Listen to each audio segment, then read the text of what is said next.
It's 1981, and TSR, the publishers of Dungeons & Dragons, are set to publish their first module designed by a female designer. But when the 5,000 plus copies of the module reached their offices, they would be recalled immediately. The new module was taken to a Lake Geneva, Wisconsin landfill and buried amongst the trash. What taboos lay within the pages of this book? What could cause such outrage from the publisher? Let's explore the mystery of the Palace of the Silver Princess on the Old Men Rolling Dice podcast.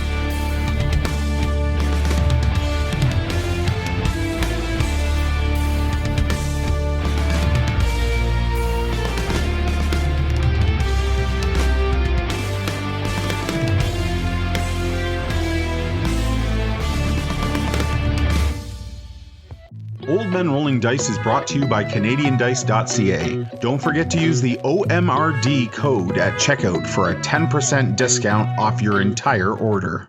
Hey, this is DM Jeremy. Old Men Rolling Dice is a Dungeons & Dragons podcast where we talk about old school D&D. We like to say everyone is welcome at our table, and nostalgia is what we do. In 1981, TSR released Basic Dungeons & Dragons, and it was authored by Tom Moldvay. This simpler rule set and youth-friendly version of the game would be the entry point for so many of today's fans, including myself. There are many classic modules written for the basic rule set, things like B1 Search for the Unknown, B2 Keep on the Borderlands, and B4 The Lost City. But none has a more mysterious origin story than B3 Palace of the Silver Princess in 1981. Jean Wells was the first woman designer at TSR. The game was growing incredibly fast and trying to reach all demographics. Palace of the Silver Princess would be important as one of the earliest modules written by a woman in the industry, not just TSR. So why did this module get recalled? What we know is that somewhere between 5,000 and 10,000 copies reached the offices of TSR in Lake Geneva, Wisconsin. The original module had an orange cover, and when it arrived at the offices, it was distributed to the staff. And that evening, someone in senior management took offense to what lay within the pages of Jean Wells' book. They ordered all the copies sent to the stores that day to be recalled, and someone went cubicle to cubicle that night, collecting all the copies that had been given to the staff. Everything was then sent to the local landfill to be forgotten amongst the piles of trash there. Now, most of this is rumor, and the company never really gave an official explanation. Most of the information comes from TSR employees who years afterwards would recall these tales, and they would tell them at conventions and events. The knee-jerk reaction is to accuse TSR of being misogynistic in some way. That Jean Wells had failed to impress the men at TSR, and her work would be buried. Literally. However, it seems that the objection to the module came from the illustrations within. The first illustration that we'll talk about is on page 10 of the module, and it's titled The Illusion of the Decapus. The image depicts a woman hanging from the ceiling by her own hair.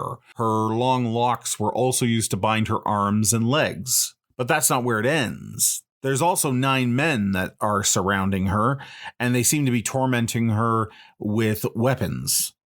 Nothing to feel uncomfortable about here, right?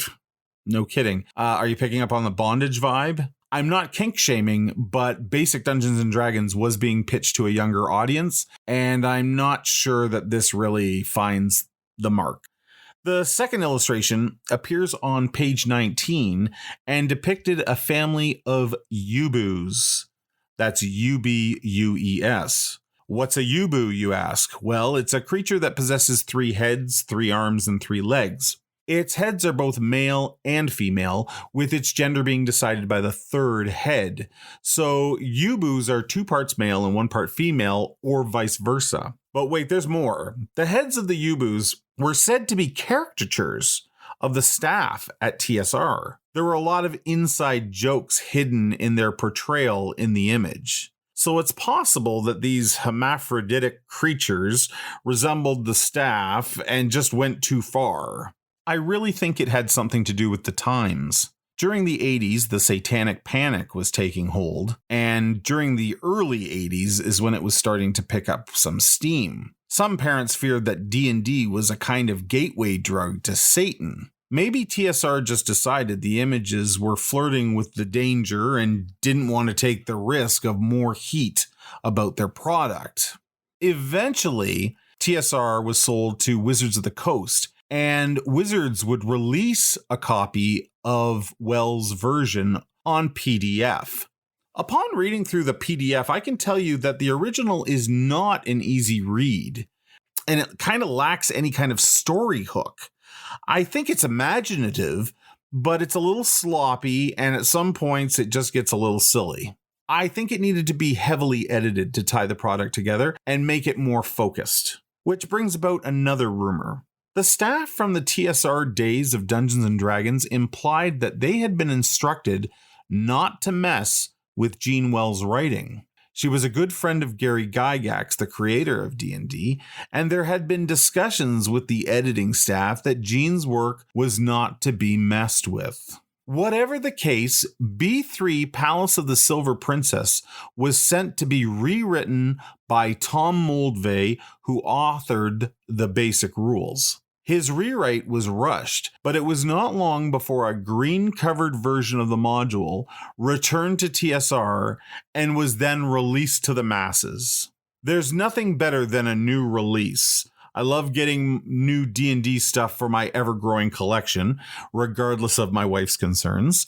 Help me defy my wife and continue to grow my collection. Head over to CanadianDice.ca and use the code OMRD for Old Men Rolling Dice and get a 10% discount on your order and, get that opportunity to have a new release in your collection. So Moldvay's revision of Jean Wells' Palace of the Silver Princess really changed the adventure.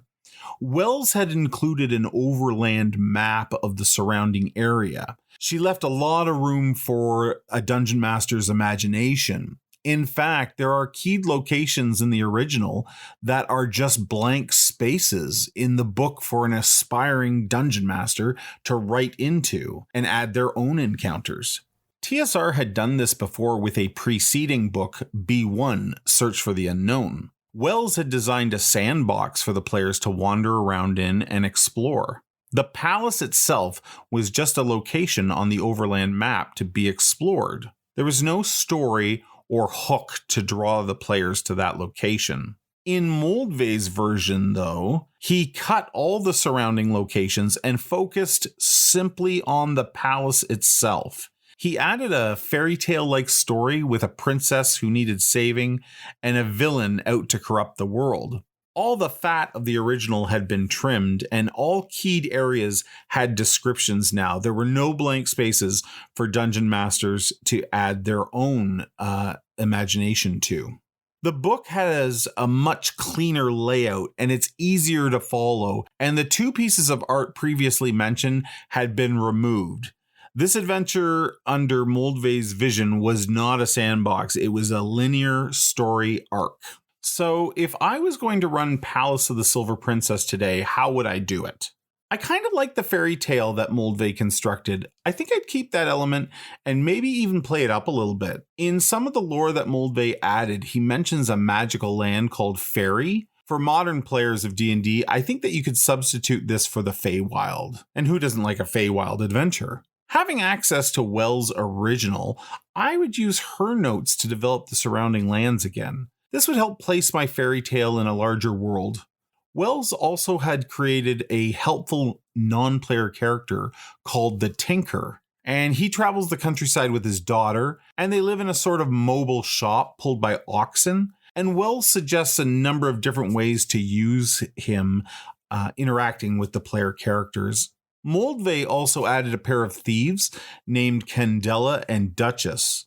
And I've spoken to a few other DMs who have run this module, and these women are always a fan favorite of the party. The pair have their own goals at heart, and the Dungeon Master can use the two for comedic relief. The end goal in Moldvay's version is to destroy a magical gem, and the nice thing about this tale is that there are many ways to accomplish this end task, so you can allow your players to find their own path to victory, and I really like that. Palace of the Silver Princess is by no means a perfect module. If you were to DM it for your friends, no matter which version of the rules you use, you would need to do a little bit of work to make this run smoothly. It has a fascinating history, though, and before I leave you, I should mention that several original orange covers were not destroyed at the landfill.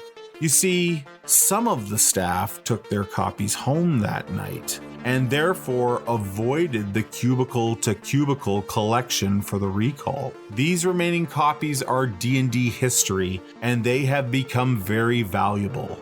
Most recently, an orange copy that was signed by Wells herself sold for more than $5,000 at auction. I have a sizable Dungeons & Dragons collection myself, but alas, my copy of the Silver Princess has a green cover. Thanks for joining us. I invite you to hit the follow button so you don't miss any other episodes of Old Men Rolling Dice. See you next time. Old Men Rolling Dice is brought to you by CanadianDice.ca. Hundreds of stunning dice sets in every color imaginable, and all the extra accessories for all your tabletop role-playing needs.